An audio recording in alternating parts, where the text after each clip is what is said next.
സർവ്വദേശീയ തൊഴിലാളി ദിനത്തിലും അതിജീവന പോരാട്ടത്തിലാണ് ചാലിശ്ശേരി സ്വദേശി ഫ്രാൻസിസ്.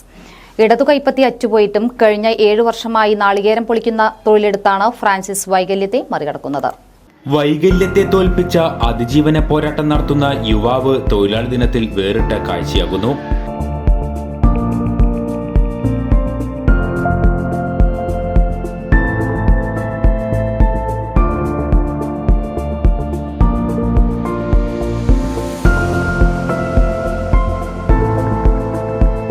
ചാലിശ്ശേരി CSI പള്ളിക്ക് സമീപം ചിറയത്ത് വീട്ടിൽ 46-കാരൻ ഫ്രാൻസിസ് ആണ് ഇടത് കൈപ്പത്തി അറ്റുപോയിട്ടും നാളികേരം പൊളിക്കുന്ന തൊഴിലെടുത്ത് കഴിഞ്ഞ 7 വർഷമായി കുടുംബം പോറ്റുന്നത്.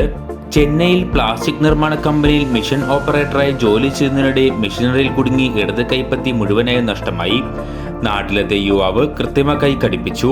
ചാലിശ്ശേരി ഗ്രാമത്തിൽ നാളികേരം പൊളിക്കുന്ന ജോലിയിൽ സജീവമായിരുന്ന പിതാവ് ജോണിയെ സഹായിക്കുന്നതിനായി നാളികേരം പൊളിക്കുന്ന പണിയിലേർപ്പെട്ടതോടെ ജീവിതം പുതിയ തലത്തിലേക്കെത്തി.